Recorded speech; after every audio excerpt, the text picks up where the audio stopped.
Dr. Trinidad, I think this is really wonderful that you're improving the technology of surgical care and joint replacement in our community. Thank you. When I heard about the Mako system that you were implementing here and the newer technology, I was excited to find out about it. And patients always ask us, what can I expect when I go see the doctor and he's talking about a joint replacement and so forth. And I'd like to ask you about the Mako system, what makes this different and how is this a newer tool? The robot is it's a definite game changer.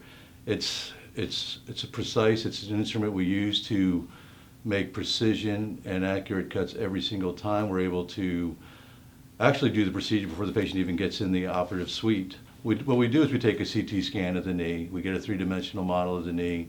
We input that into the computer robot, and we're able to virtually take the knee through range of motion. We're able to assess the soft tissue, the bone, and before we even get into the operating room, we have a good idea what we need to do to make the most precise and perfect cuts that are going to fit that patient perfectly and precisely. And we can make adjustments, and we typically do make adjustments in the procedure to even make it more exact and patient specific. So essentially you're mapping out the procedure before you get in there. You've got a plan that's pretty well mapped out with imaging, you know exactly what you want to do. As I can recall over the years of watching joint replacements, and particularly the knee like we're talking about here, remember helping on those procedures. Actually, my job was to hold the leg while we did all the procedures years ago, but orthopedics has improved dramatically. Patients are always wondering too, because a knee replacement is a tough one. Will this speed up recovery, you think, outcomes better? The literature out there right now is showing that patients have less pain. And the reason for that is because we're making this knee fit the patient as opposed to making the patient fit the knee. So we're putting that knee in to fit the patient's ligaments, bony structures.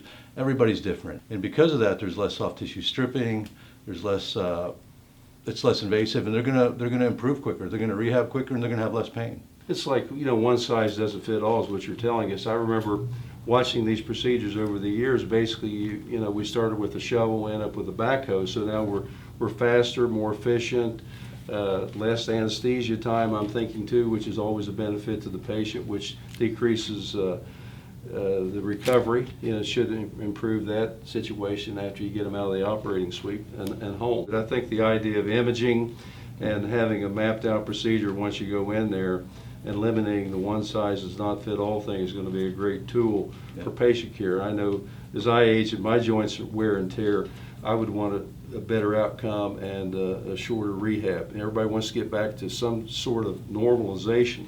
Yep. And it sounds like this technology is the path to follow. So that's another great benefit of this procedure is improved longevity. This is another tool we can use closer to home, save people travel time going to centers for newer procedures. And I think as we advance ourselves and are able to provide these things here for our patients in our community, and our facility here is just a wonderful thing. Patients will appreciate that. This shows King's Daughter's commitment to our community, to Southern Ohio. This is King's Daughter's commitment to give us this technology to improve patient outcomes. So I think we've got to really thank King's Daughters Medical Center for giving this opportunity and give us this technology to do this type of procedure here in Southern Ohio.